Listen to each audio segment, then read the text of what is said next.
I'm Matt Vidovich with DC's Legends of Tomorrow. Good morning, everybody. Good morning. I was going to start asking you all for an encore of Sweet Baby James, but we don't have any singers here. That's Dom. There is a young cowboy. I actually heard you were a good sport about, you heard about that like on the day of shooting? Right. You're going to have to sing the song? Yeah. I wasn't, I can't sing. What's the word? Tone deaf. Yeah. And it was horrible. It suits your character, though. It was so bad. It seemed like an informed decision. My favorite was in the NASA thing with Deo. Deo back in the day. Deo. That was season 2. With Victor. Well, he sung. We had this thing where Victor had to learn this song, and he was saying, "You need to do rehearsals with me to learn this whole song." And I said, "I'm not learning a song, mate. You're doing the song, and I'm just going to chip in with Deo." And he was happy with that. Today's big news, of course, is the fact that Mr. Brandon Routh is going to be reprising his role as Superman for the next crossover. Yeah. Thank you. How long ago did you find that out? The idea was floated a couple months ago, so it's nice to finally be able to let everyone know. Do you have to like alter your workout routine now to get in proper Superman shape? Yeah, I mean, you have the muscle man suit. I definitely have. Look, the muscle suits have been upgraded and updated since 14 years ago or 15 years ago when I did this the first time.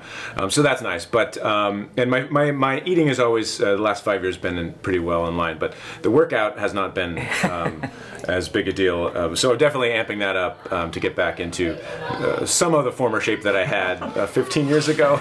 So. Do you have any idea? Are you going to be wearing the old suit or some new high-tech version? I can't really talk about that yet. Nice try. Hey, you know, we gotta ask. We're not going to screw up on our first interview. But the tone and energy of the character and the version of the character I'm playing will be very similar to what I have done in the past. You know, Caity, I was thinking about what you told me last time we spoke before the finale about how the whole theme park presentation reminded you of like your old days, like working at a theme park. Oh yeah, SeaWorld. And I totally saw what you're saying about the way they over-project everything and present the audience with a question. It was fun, right? Yeah. That episode was really fun. The question, though, is why was the monitor sitting in the audience other than to inhale popcorn? Well, I mean, he was there for a show, clearly. Yeah, and you don't want to have that go to waste. Was he sizing up the legends?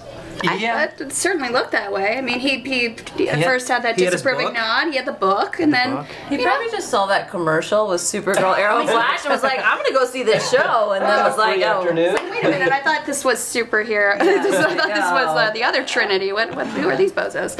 But yeah, you know, that will all come into play. You got to be excited that you're part of this year's crossover because it's going to be a big deal. Yeah, we had Crisis on Infinite Earth storyline. Yeah, we had to rest our arm for a year just so we'd be able to bring the high heat. So yeah, we're back. What other favorite moments do you have from the past season? I mean, you got to be a bad guy towards the end. There are many. That was a lot of fun and cool to change it up. And I got by the end of it, I thought, oh, where's Ray? I got to get Ray back because playing Neuron was so fun and a great challenge. But it really made me actually miss Ray because, you know, I like to go and have fun and be lighthearted on set. So Neuron was kind of like, really gets you. It kind of felt like a bit of a drag. It was nice to have a little bit of Ray towards the end of the season. So that was a highlight. And the Puppets of Tomorrow was great. Oh, yeah. And the craziness of that they threw us into for that episode. And all season, really. I mean, it was my favorite season that we've done so far. Mick got to come out as author Rebecca Silver. Yeah. That was a strange one, but no, I enjoyed. I loved doing that. It was funny. For me, the great thing about our show is this: we just all embrace the absurdity and in the good sense of the show, you know, the absurdity and jumping the shark 1,000 times, and we all have laughs continually, constantly, and I think that feeds into our performances as well. I think that's why the chemistry on the show works really well, because we don't take it too seriously, because that's just the format of the show. What about you, Caity? Favorite moments? I have a really bad memory. Like once it's done, I'm like, I don't remember what we did. Yeah, the space sirens of... That was really fun. The IKEA episode was pretty fun. I'm looking forward to this season. Hasn't like we just started and it's already my favorite season. Really? Yeah. Okay. And I'm directing episode 5. Yeah. So that I'm really We're working on your script right now. Oh yeah, I wanted to know what the. Okay. That is so I'm gonna start my. You're in every day, every scene. Now, to be clear, we are going to see Zari again, but she's going to be not the Zari that we know and love. Yeah, there's going to be a lot more time in the makeup chair for poor Talash. Oh. Really? Okay. Interesting. I thought she'd have a different Really? personality, but you're saying... I think she's gonna have a different look as well. Different attitude. was she in a combine accident or something? No, she's had a different life. You got to think about it. Like, Okay. I mean, we undid that horrible dystopia that she came from, and therefore she lived a very different life and became a very different person. And in turn, Barat has been part of the Legends for a little bit? Presumably, he's been There with them since Zari was. Since the Totem season. He's a time bro. Yeah. He's a time bro. He's a full-on time bro. Well, speaking of Time Bros, they've done such great work with the whole Nate Ray thing. Yeah. And, you know, because these guys really love each other, and they never play it for laughs or awkwardness. What's that been like for you? Well, we play it for laughs and awkwardness. I mean, just it often works. No, listen. Once we became kind of bonded through Nate creating Nate's superpower and ending his hemophilia back in season 2, they've kind of been the bond as they went on that journey together.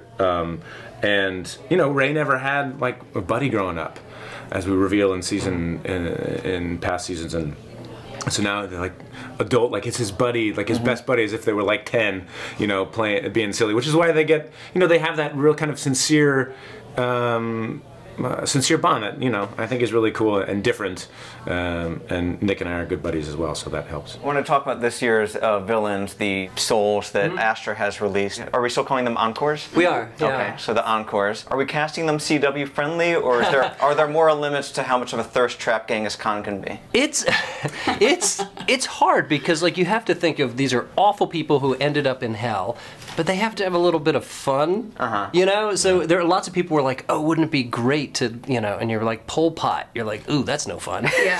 And so you kind of have to come up with a fun, horrible person, which is a pretty, it's a tight. With Donald Trump. Yeah. Maybe tell him that Yeah, later. yeah, he's still alive, but. A little gray area there. Yeah. But yeah, right out of the gate, we have like a really fun version of Rasputin coming back, and you know, foiling it with the zaniness of the Legends and a mockumentary style premiere. So like that juxtaposition is going to be both, I think, incredibly entertaining, very funny. Oh, are they getting a mockumentary because they're basically like out now? Superstars now. Yeah, It's like they're out. it's a Actually, we're just going to use some of this footage. Ray We're Palmer, super famous. Legends Sarah are Lance. super It famous. kind of goes to their heads a little bit. Yeah. Well, it was so much fun what you did with Vandal Savage and that last scene with Ray where he's just like this, you know, fanboy and, you know, they're like throwing it out and everything. That was a good callback to have. It was really fun. We really wanted to revisit. Yeah, you know, Casper didn't get to have any of the fun days with us. He didn't. And Casper he was is really fun. on. Like, He was that's how really it is. he was the tone of the show in some ways. That his version of Vandal Savage at the time was where was one of the. You know, he was pushing that. He was. Whether you knew it or not, the envelope of where we were going. Yeah. So. Yeah. We It's just fun didn't know to it. embrace it. Yeah. And then lastly, Caity, tell me about this power that Sarah's going to be developing this season. I love that we're like talking about it because I'm like, they can't change their minds. They have to give me the superhero power because we've said it out loud. I think it's something that isn't a clear superpower. It's going to cause a lot of problems for her in her life, and one of the big challenges is to figure out how to kind of create alchemy with it, like turn lemons into lemonade. Okay. The thing is, it'll make you a more powerful person, but it kind of makes you a more difficult person to deal with on a personal level, you know? Yeah. Compromise human relationships in a fun way, but also in a tough way.